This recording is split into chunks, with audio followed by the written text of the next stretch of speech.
mo kí yín pé ẹ kú ojúmọ́ ẹ̀yin bàbá mi àtẹ̀yin ìyá mi gbogbo ẹ̀yin olólùfẹ́ ọjọ́ ọ̀la Yorùbá á dára fún yín, ojú òní tì yín, àgbàrá yìí fòkòtò eré ayé yìí ò ní fò yín ru lágbára Olódùmarè. Ẹ ti jí lénìí, ẹ máa jí sáyọ̀, ẹ máa jí sówó, ẹ máa jí sáyẹ̀kú baálẹ̀ ọ̀rọ̀. Ìpè burúkú ẹ̀ ní bá wọn gbà, ẹ̀yin náà ò ní pọ̀ ìpè burúkú síta o. Ojú yìí ti ná alẹ́, ojú òní tì ní láṣẹ Olódùmarè.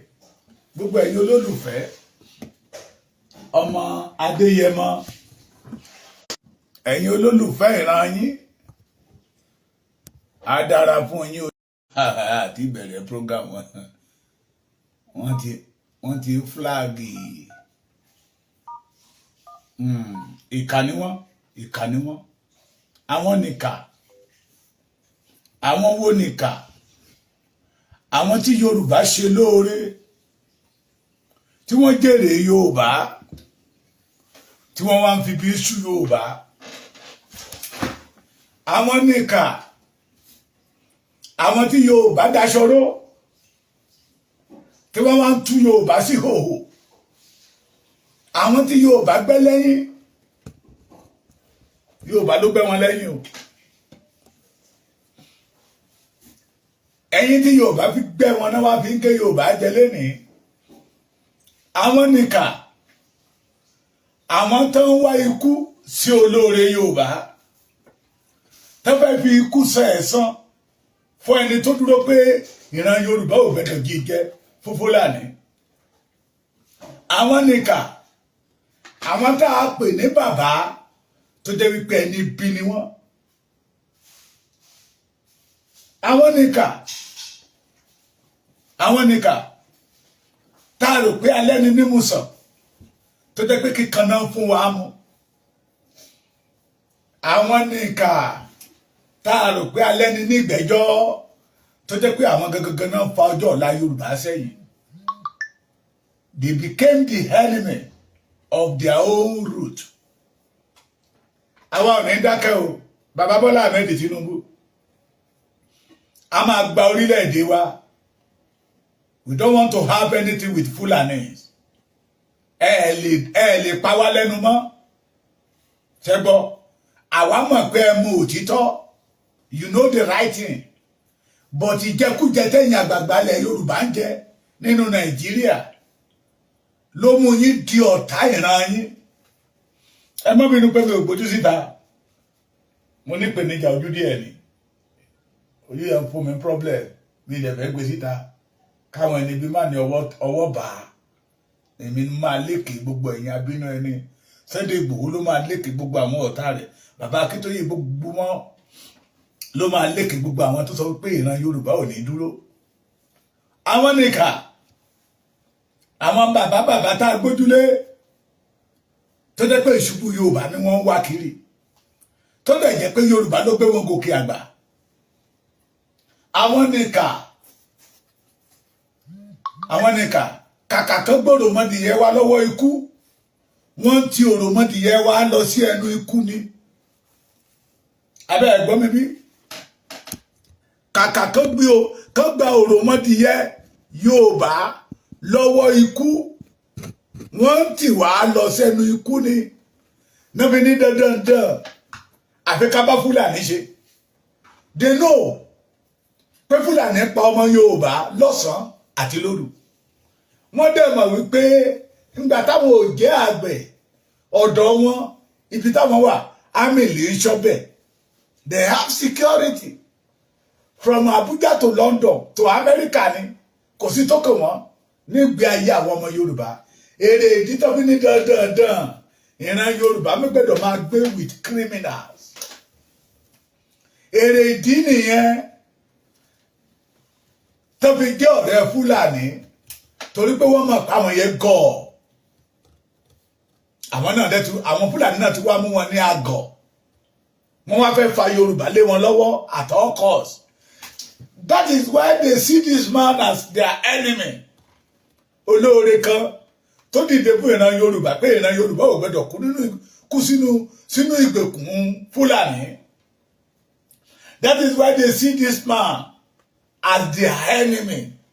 Pé òun náà ló ń kí ìran Yorùbá láyà. Èrè ìdí tó fi rí ọmọkùnrin gẹ́gẹ́ bí ọ̀tá nìyẹn o.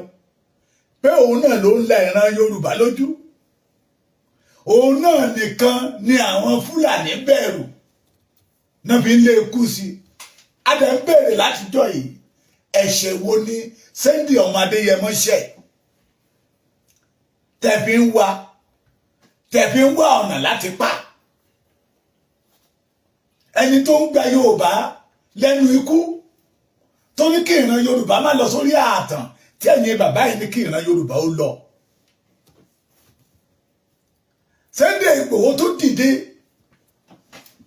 pé ikú òjijì ikú ọ̀wọ̀ọ̀wọ̀ kò tọ́ sí ìran Yorùbá mọ́. Tí àwọn Fúlàní bá tiẹ̀ lé ẹ̀mí ẹ̀ torí pé ó ń dín wọn lọ́wọ́. The assignment that they want to carry out in Yoruba land, did not allow it to happen.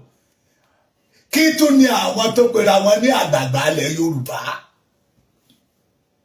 tó tún jẹ́ agbódegbà fún àwọn Fúlàní. Bàbá Bọ́lá Ahmed Tinubu, mo ní àwọn tó wà lẹ́yìn yín máa sọ yín lórúkọ, wọ́n á dẹ̀ borúkọ yín jẹ́. Orúkọ yá bàjẹ́ láyé yá bàjẹ́ lọ́run tẹ́ ẹ bá tètè padà lẹ́yìn wọn. Tó bá dẹ̀ jẹ́ yín fúnra yín lẹ fẹ́ borúkọ ara yín jẹ́, continue. Torí ipò ẹ fẹ́ sọra yín di ọ̀tá ìran yín. Àwọn tó ṣe lánàá, àwọn dà, àwa wọn rí wọn mọ́. Ṣé ẹ ti gbọ́? Lóru ìjẹta mọ́jú àná, àwọn ará yín tẹ̀ ń bá kọ 70 vigilantes náà pa. Sunday Igboho did not kill anybody. You did not declare them wanted. Ọmọ Adéyẹmọ did not kill anybody. Èrè ìdí tí àwa kan fi gbójúgbóyà ń béèrè pé offense wo lọmọ yìí community ní under Nigeria government tẹ́lẹ̀ ìjọba lé lórí that make you continue in the assignment of Buhari, Baba Bola Ahmed Tinubu. The Yoruba say we do not believe in Nigeria again. We are going. April 13, 1997. Aṣíwájú Bọ́lá Ahmed fara wọn sọ wípé did not believe in one Nigeria. Tí ń pa ọmọ Yorùbá bí ẹni pa iná. Nàìjíríà tó sọ ìran Yorùbá di èrò ẹ̀yìn. Ṣùgbọ́n nígbà tí ẹ̀yin ti ní owó, tẹ́ ti dé ipò gíga, kò kàn yín. Owó Yorùbá kan dẹ̀ sọ wípé olówó kan láàrin ẹgbẹẹgbẹ̀rún olòṣì náà lòun náà. Ṣùgbọ́n kò owó yẹ òṣìṣẹ́ lọ́dọ̀ títí yín. Èrè ìdí ló fi jẹ́ pé ìlú tí Fúlàní bá lò fún yín lẹ́yìn jó. Fúlàní want to turn you to become the enemy of your own people. Bàbá Bọ́lá Ahmed Tinubu. Tó bá dẹ̀ jẹ́ pé Olúṣẹ́gun Ọ̀ṣọ́bà ní tì yín. Bójú àwọn Bísí Àkàndé ìkànnì gbogbo yín. Tí ẹ bá ti lè ṣoore fún ìran Yorùbá, kí ìran Yorùbá ó bọ́ kò nínú ìgbèkùn. Tí ẹ bá ti lè ṣoore fún ìran Yorùbá, kí ẹ wà lẹ́yìn ọmọkùnrin yìí, kó flush gbogbo àwọn tí ń pa, tí sọ Yorùbá di alárìnkiri, kó flush wọn out of the Yorùbá land. Ìkànnì gbogbo yín.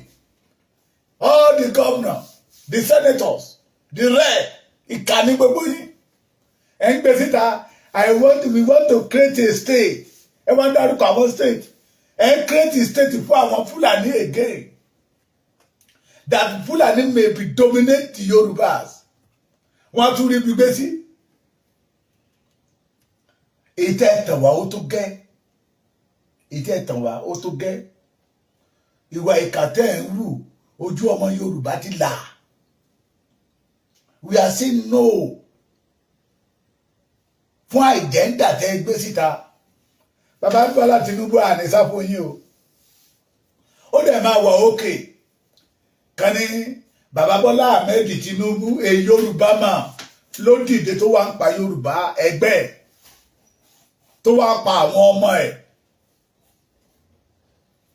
torí ọmọ la jẹ́ fún yín tó wá ń pa àwọn ọmọ ẹ̀ tó dìde pé àwọn ò jìyà Nàìjíríà mọ́ tó wá pa àwọn ọmọ ẹ̀ tó dìde pé tí Nàìjíríà pa wọn ó tó gẹ́ tó wá ń pa àwọn ọmọ ẹ̀ tó dìde pé kò yẹ kí ìran Yorùbá ó dúró lójú kan bí omi adágún pé èrè ìdí tàbí sọ wípé ìbáṣepọ̀ wo àtàwọn Fúlàní kò dọ́gba we are going so they now use bàbá wa Bọ́lá Ahmed Tinubu láti máa lé wa kiri láti máa pa wá. It is good. We will never run away for you, sir. And it will be on record pé wọ́n lo Tinubu o láti pa àwọn tó ń kéde fún ìdásílẹ̀ orílẹ̀-èdè Yorùbá. Adẹ́pẹ́ yìí náà tún gborúkọ nìyẹn ẹ̀ra orúkọ lẹ̀dí àrọ́mọdọ́mọ yín. Àníṣà o bàbá Bọ́lá Ahmed Tinubu ẹ kó sójà síta ẹ kó àmì síta ẹ kó ọlọ́pàá síta it will be on record. Àwọn tó pa 70 fìjìláńtẹ́ ní ìjẹta mọ́jú àná declare àwọn wanted. Àwọn tó ń gbẹ̀mí èèyàn Nigeria did not declare them wanted. Àwọn tí ń pa tí ń rape tí ń kidnap Nigeria did not declare them wanted. But ẹni tí ò pa tí ò ṣàlọ́gbẹ́ lẹ́ ń declare wanted. Àwọn tó yẹ kẹ́ declare wanted tí wọ́n protect àwọn ọ̀daràn. You did not declare them wanted. Ẹjọ́ ń ṣe mítí papọ̀ nínú round table ní Lazarus Rock. Ó dà bẹ́ẹ̀. Ó dà bẹ́ẹ̀ sà. Bí ewúrẹ́ bá jẹ lọ á padà wálé o. Bí àgùntàn bá jẹ lọ á padà wálé. Làwọn bàbá wa fi sọ wípé ilé làbọ̀ ìsinmi oko. Somebody like Abdullahi Adamu, senator, tí ń gbè lẹ́yìn àwọn herdsmen òun náà tún wà nínú ìgbìmọ̀ aṣòfin that say that Nigeria government should protect the Fulani, the herdsmen. Sheikh gómìnà káàkiri tó lè rèdí tó fi commit crime nítorí pé wọ́n níyàwó lé wọn lọ́mọ lé. Adamu Garuba tó ń sọ fún yín pé Boko Haram rẹ o Fúlàní bandit o Fúlàní Mèyétí Àlà o àwọn ni freedom fighters fún àwọn north mú orin oyan bó ṣe wù. Bàbá wọn Sultan Sokoto tó sọ wípé you fight Almighty Allah if you fight Boko Haram. Rí àwọn yẹlé kiri. Somebody that did not defend any evil but say that don't kill my people. Lẹ́ ń wá ọ̀nà àti pa. Ìkànnì yín o. Ìkànnì yín. Those people call themselves a politician in Yoruba land, you are wicked. You are not for the people. You are for yourself. You are wicked. Àwa ò ní dákẹ́ torí Olódùmarè ò dá ìran Yorùbá kó wá jìyà. We will have our nation either you like it or not. The Yoruba will have our nation back. Ògo tó jí lọ lọ́wọ́ àwọn bàbá wa ní 1914 a máa gbà padà. The majority of you know that there is nothing like a unity in this country called Nigeria. Majority of you know that we are not one. That we are not what? We are not one. The majority of you know. Tó bá ń pè Nigeria ní one nation. Sakamaje ni. Sakamaje. If anybody come out to Nigeria, we are one nation. Sakamaje ni. Every two àwọn ọmọ ènìyàn jẹ tẹ́lẹ̀ ni. Every two na Yorùbá jẹ ni. Mo ti rí àwọn kan lẹ́kọ̀ọ́ tán jíjú ẹlẹ́yà kiri. Tó bá dọ̀la wọn á tún kéyìn sókè wọn á máa sunkún ẹlẹ́yà. It is better we have our nation. We want Yoruba man to rule Yorubas. We want Yoruba man to take over what belongs to the Yorubas. We want Yorubas to have dominion in our heritage. We want Yorubas to control Yoruba land. We want Yoruba man or woman to be a security for the Yoruba land. We can't trust Nigeria again because so many security in Nigeria. They have already mixed up with Boko Haram, with X-Men, with Miyetti Allah. Call them repentance Boko Haram. Ẹ wá kó bọ̀lé wọ AK-47 lé wọn lọ́wọ́ ká máa bọ̀ nílẹ̀ Yorùbá. Nítorí bá papiri, wọ́n máa yín ọrùn ọmọ Yorùbá lọ́nà oko. Ẹ̀ẹ́dẹ̀ ní security ni. Enough is enough. We did not believe in Nigeria anymore. We need our nation. Bí Bàbá Tinubu 1997 April 13 tí bàbá wa Aṣíwájú Bọ́lá Ahmed Tinubu said that he did not believe in one Nigeria. Láti gbà yẹ bàbá Bọ́lá Tinubu ọ̀rọ̀ tẹ́ sọ gbà yẹ ló ṣí irú àwa ìlójú. Àwọn analysis tẹ́ ṣe ló jẹ́ ká máa kírú àwa ìmọ̀ pé there is nothing like a one Nigeria. So tèmi tẹ́ bá wá miss up tẹ́ kò lábò pẹ̀lú àwọn wèrè north aláǹlálá ayíṣà with the Yoruba ìgbé wa ti mẹ́nu mú kí ogun o. We will have our nation. Enough is enough. Ètò pa nínú Yorùbá ó tó gẹ́. Ètí Fúlàní tó jọba lé wa lórí ó tó gẹ́. Ètí Yorùbá di aláàrin kiri káàkiri ó tó gẹ́. Ètí ẹnu Yorùbá tí ò tọrọ mọ́ lórí ilẹ̀ Yorùbá ó tó gẹ́. Wà á máa sọ̀rọ̀ lórí ilẹ̀ bàbá Fúlàní a máa ní pé kò sọ́tọ̀. Ntáwa ò lè sọ ní Sókótó, ní Kaduna, ní Kano, ní Jigawa, ní Taraba. Ayé táwa ò lè jẹ́ lọ wọ́n ń jẹ́ lọ́dọ̀ wa. Ó tó gẹ́, enough is enough. Gbogbo àwọn tó yẹ kó ṣe ìran Yorùbá lóore wọ́n ti jápa. Torí kíni nígbà tí ìran Nàìjíríà ò so èso rere fún wọn. Táwọn yẹn dẹ̀ fẹ́ rí ògo wọn lù. Wọ́n ti jápa.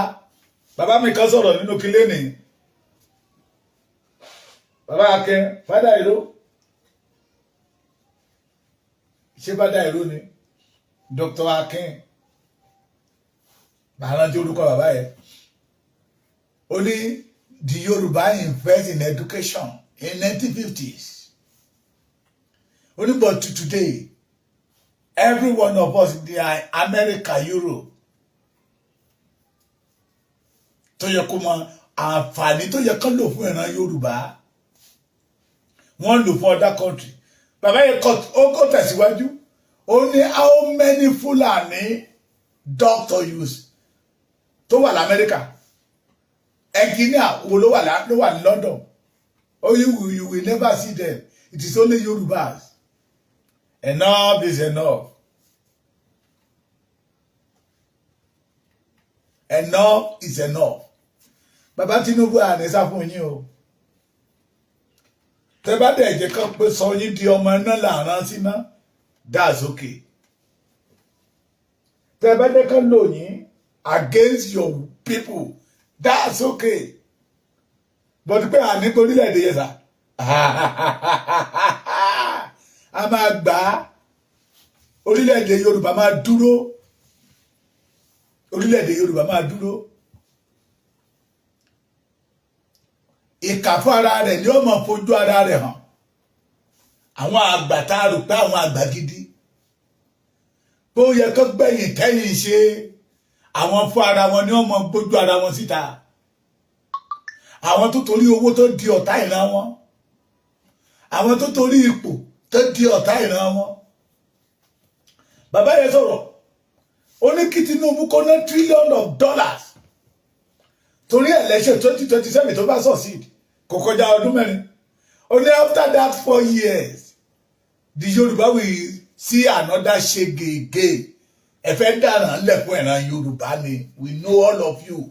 Tẹ́ bá ti da tán bẹ́yẹ tẹ́ ẹ fi Aso Rock kílẹ̀, ẹ lọ láǹdì ní London or France ni. Gbogbo àwọn tó ń tẹ̀lé yín lẹ́yìn, gbogbo wọn á pààkì lọ́gẹ́jì, wọ́n gbàdọ́ ti ní. Kí ìjọba yín tó tọ́nà ti máa gẹ̀ẹ́tì owó tó máa fi kó gbogbo ìyàwó wọn àtọmọ wọn. Ó di wọ̀ èyí tó máa bèsì ní London. Lọ máa gbọ́, I've already relocated to London, to America, to Canada. Níbẹ̀ náà tí wọ́n máa sọ kọ̀rọ̀ pé Nigeria is worse. Nígbà tó wà bẹ́ẹ̀ tó yẹ kó ṣe normal, they refuse to do the normal things. We will not allow it to happen to Yoruba anymore. We need our nation. Sunday Igboho ìṣẹ̀yìn sá. Iṣẹ́ tí Fúlàní rán yín sí Sunday Igboho. Ẹ sọ fún pé ẹ lè jẹ. Sunday Igboho did not commit any crime. Àwọn tó commit crime ní kẹ́ lọ bá di Boko Haram. Àwọn tó commit crime